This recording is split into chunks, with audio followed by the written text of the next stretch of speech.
Oh boy, everyone's playing Mortal Kombat 1, and here I am talking about Mortal Kombat 1. So this is what happens in Combat Time 1. 500 trillion years ago, the time after the dinosaurs, and reptile apparently, some monks were relaxing in a temple and they saw some spiritual shit featuring a guy in a bad Skeletor costume saying, "It is glorious!" And when they tried to pray, they were met with actual deities called Elder Gods, which I'm pretty sure puts every religion into question, especially when Metal Gear Raymond over here is the god of thunder, who is also Earth's protector. Or in this story's case, he's a bloodthirsty psychopath who just wants to murder, but, you know, details. Anywho, the Elder Gods, who are objectively worthless by the way, grant the people of Earth the ability to protect themselves with a blood sports tournament called Mortal Kombat, as to not get wrecked by Virus' Outworld army, whose goal is to conquer and merge the realms. This on its own gets to be really silly later on, but we'll get to that when we do. Combat time is as follows. If a realm declares Mortal Kombat, then it cannot be refused by either realm. Keeps going forever and ever and ever and ever. I imagine after the defenders win 10 times. Or in this franchise's case, it's whatever bullshit reason they can give to keep the fighting going. The tournament works as follows. One group reps Earth and one group reps the Outrealms. They have to fight until the last man. Whoever is left standing from that group wins, and if everyone is defeated on the other side, then it's GG's go re 100 years later. And if one side wins 10 times in a row, then that realm gets the right to merge and conquer the losers. This is done to give the defending realm as much of a fighting chance as possible. And according to the rules, this is the only permissible way to invade and conquer and merge the realms. No other way is allowed. None. There is no other way. None whatsoever.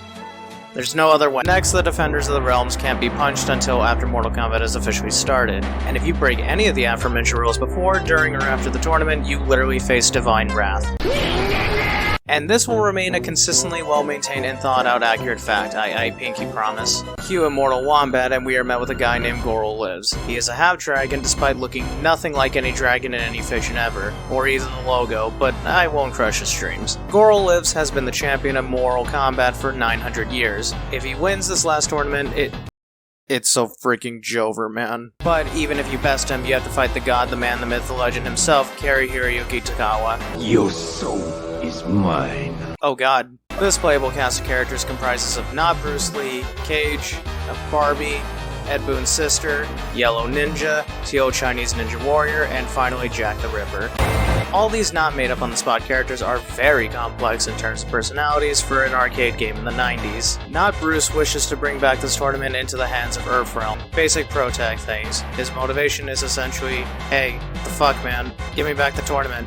Give it back. And so, he is the franchise's chosen one, despite the fact that he's not really the main character, even though they try to gaslight you into thinking he is, but we'll also get there when we get there. A Cage enters because he is a struggling actor, or maybe he isn't, who really knows. The wiki cites his bio as current box office champ, but it also says he's a struggling actor according to the overview.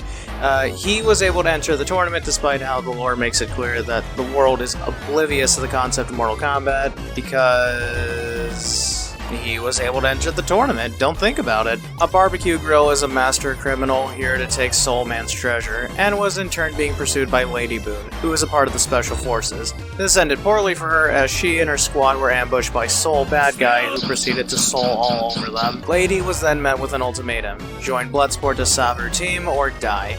She chose wisely by picking Combat Time. Fire Guy is here because Blue Man murdered him in cold blood and totally wiped out his clan and family. I swear he did. So he must get his revengeance. Iceman is here because he was invited personally and is expected to punch Saul Goodman for his clan per a contract he was given. And Raymond is here to f shit up, but retroactively he's here to look out for Earthrealm's warriors. Also a lizard ninja, who is really cool looking, but he's pretty useless all things considered. I mean, let's just call it for what it is. He's pretty useless. He never accomplishes anything, and he isn't really worth a damn. Not Bruce helps a Cage out of trouble when Barbie's baddies fucks with them. Cage then rams into a distracted barbecue grill with a shadow attack. What a bunch of jokers. And once that's done, they meet up with Lady Boon and they all form a friendship, with Ray there to help guide them. Or in the original story, because I can't stress this enough, be a complete and total dick. Almost everyone does something.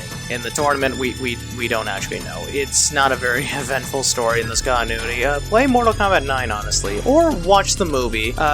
One of those things will be a lot more of a fun experience than playing the original Mortal Kombat, I promise you. But Bruce, on the other hand, whatever, in the tournament, we never learned who or what. All to eventually make way for his final battle with Livs and Soul Man. They fight for a bit, and then he bicycles all over Livs, turning him into Goro Was.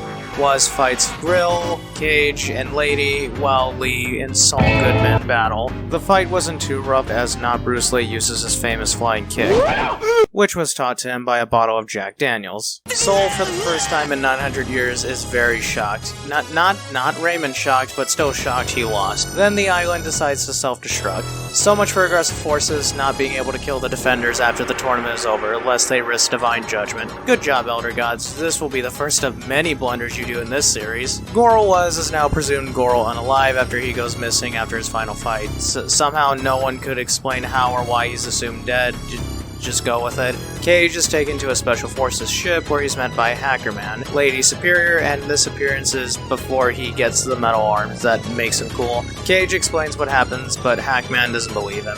Lady and Barbie somehow end up in the Outrealms, where they get kidnapped to add a bit of a justification for other characters to do stuff in the next game. How did they get there? Well, your guess is as good as mine, frankly. Rayman decides to take back home, where they celebrate their victory. As for Soul Snatcher, he somehow wasn't killed off because he wasn't killed off. Not Bruce Lee is really that cool of a guy. He's just like the Great Hat, who for some reason also decided to spare him. It's just really, these guys get what they deserve. Finally, Bugman fights Below Zero to the death, where someone finally actually dies, and it didn't even happen in the tournament. Oh well. And yeah, that's it. That's the story of Kombat Time 1, the original. Many stories will be told, more iconic characters will make their debut, some for better or worse, and this series will be a household name. But it will unfortunately contain an ass ton of plot holes, silly details, and other things that either make no sense, feel convoluted, contrived. It's just a pain. But all the same, I really do like the series in spite of everything. So yeah, that's it, I guess.